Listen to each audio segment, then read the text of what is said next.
आज हम बात करेंगे रेलवे वैकेंसी जितनी भी आई है उसकी। आज हम चक्रवृद्धि ब्याज के बारे में बताएंगे नए क्लास में, ठीक है।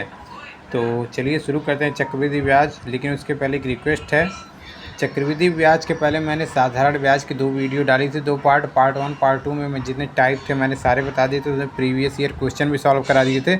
उस वीडियो को आप लोग जाके देख लीजिएगा, डिस्क्रिप्शन में मैं उसका लिंक डाल दे रहा हूँ, ठीक है। और उसको प्लेलिस्ट में जाके वीडियो को, अगर नए हैं तो चैनल पे आप जो है सब्सक्राइब कर दीजिएगा और वीडियो को लाइक कर दीजिएगा और एक कमेंट कर दीजिएगा, ठीक। चलिए शुरू करते हैं। चक्रवृद्धि ब्याज के लिए हम आपको पहला सूत्र बताते हैं, ठीक है। देखिए, चक्रवृद्धि ब्याज के लिए जो सूत्र है मैं आपको दूसरे पेन से बताता हूँ। चक्रवृद्धि ब्याज के लिए एक सूत्र बस आप याद कर लीजिए, चक्रवृद्धि मिश्रधन का। देखिए, चक्रवृद्धि मिश्रधन बराबर मूलधन 1 + r/100 घाते n, ठीक है। अब मूलधन 1 r के r दर होता है, r बराबर दर, यहाँ लिख दीजिए r बराबर दर, n बराबर वर्ष, समय या समय, ठीक है। इसको ए, चक्रवृद्धि मिश्रधन को ए से निरूपित करते हैं, बराबर मूलधन को p से निरूपित करते हैं, ठीक है।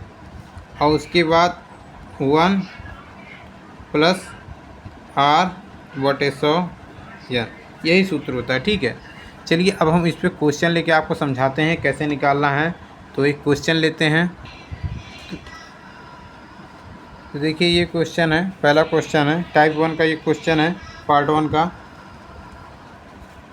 मैं डाल दे रहा हूँ टाइप 1, ठीक है। देखिए पूछा है 5,000 रुपये का 10% वार्षिक ब्याज की दर से 2 वर्ष का चक्रवृद्धि ब्याज ज्ञात कीजिए। तो ऊपर मैंने आपको देखिए फार्मूला बताया है, तो इसी फार्मूला से हम लगाएंगे, ठीक है। तो इसी फार्मूले से हम लगाएंगे। देखिए मैं लिखता हूँ यहाँ पे, एक बार फिर से फार्मूला लिख लेता हूँ। ए बराबर P 1 + r/100 घाते n। तो अब क्या करना है, P बराबर जो कि मूलधन है, तो 5,000 रुपये इसको मूलधन मानते हैं। मैंने इसके पीछे वाले वीडियो साधारण ब्याज में सारा बता दिया, एक बार जाके आप लोग देख लीजिएगा। तो यहाँ 5,000 रुपये हो गया, ठीक है। उसके बाद 1 आप रखेंगे प्लस r, यहाँ देखिए जो दर कितना दिया है 10% दिया है बटे 100, फिर n कितना दिया है, n देखेंगे 2 दिया है, ठीक है। अब जब आप इसको सॉल्व करेंगे तो 5,000 1 + r/100 को जब सॉल्व करेंगे तो 110/100 गुणे 110/100 आ जाएगा। यहाँ देखिए मैं आपको यहाँ पे कोष्टक में डाल दे रहा हूँ, इसको जब आप सॉल्व करेंगे 100 + 10/100 आ जाएगा। तो यहाँ 1 स्क्वायर, ठीक है, यही होगा। तो इसको यहाँ पे मैंने इस तरीके से लिख दिया है। फिर 5,000 गुणे 21/100 हो गया, ठीक है। 5,121/100 हो गया। अब देखिएगा 100 को हम 2 जीरो से 2 जीरो काट दिए, ठीक है। अब जब 50 का 121 में गुणा करेंगे तो आ जाएगा आपका 6,050 रुपये आ गया ना। ये आपका मिश्रधन आ गया, क्योंकि मैंने आपको देखिएगा ध्यान से, मैंने आपको मिश्रधन का सूत्र बताया था। इसमें निकालना क्या है, पूछ रहा है चक्रवृद्धि ब्याज क्या है, तो चक्रवृद्धि मिश्रधन हमारा निकल गया। अगर चक्रवृद्धि मिश्रधन अगर पूछता तो इतना ही रहता। अब हमको चक्रवृद्धि ब्याज के लिए क्या करना है, चक्रवृद्धि ब्याज बराबर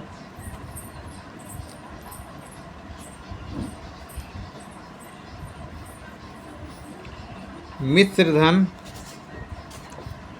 देखिए मिश्रधन माइनस मूलधन, यही सूत्र होता है। तो मिश्रधन आपका कितना है 6,050 रुपये, माइनस मूलधन कितना है 5,000 रुपये, कितना हुआ ये देखिए 1,050 रुपये आपका ब्याज आ गया। चक्रवृद्धि ब्याज बराबर 1,000 रुपये, यही आपका आंसर आ गया। तो ये इस तरीके से आपका चक्रवृद्धि ब्याज निकल गया, ठीक है। अब हम दूसरे क्वेश्चन के बारे में बात करते हैं, लेकिन क्वेश्चन लेने से पहले मैं आपको एक इसका सेकंड विधि भी बता देता हूँ। तो देखिए, ये जो क्वेश्चन था मैंने इसको सॉल्व किया था तो ये कितना आया था, 1050 रुपये आया था। ठीक है, ये फर्स्ट विधि है, ये फर्स्ट विधि है। ठीक है, अब मैं ही सेकंड विधि बता देता हूँ। देखिए, सेकंड विधि मैं यही बता देता हूँ।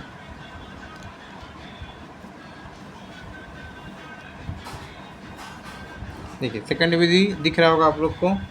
सेकंड विधि करना क्या है, देखिए, 1 वर्ष का ब्याज कितना है,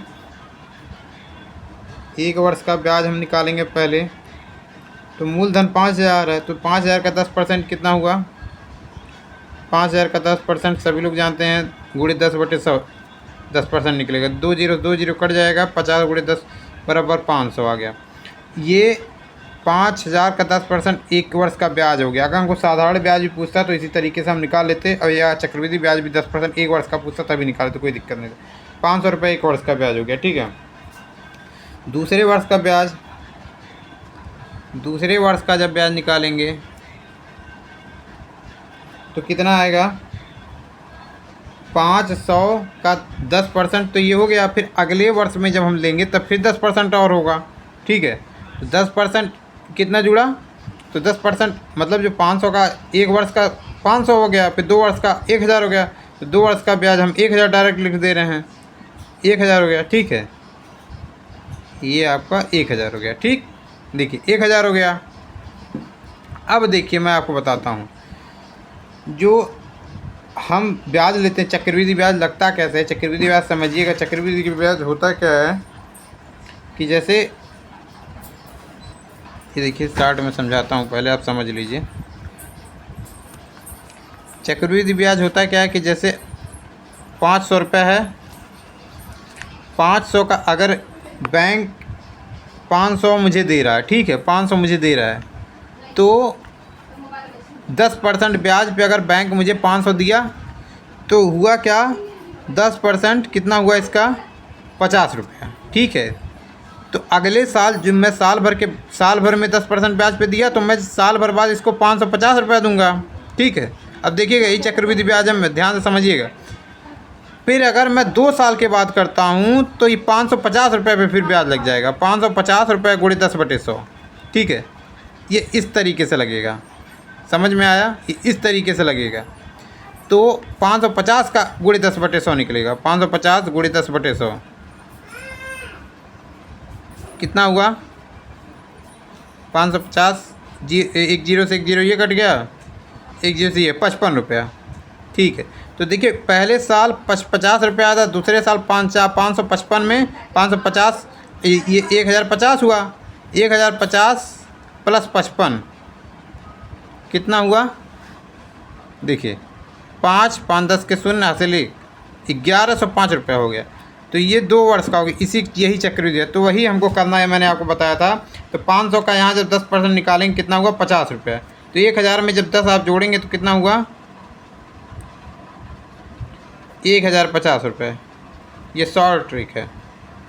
ठीक है, ये 2 तरीके से मैंने आपको बता दिया, जो आपको समझ में आएगा उसी तरीके से आप लगा लीजिएगा।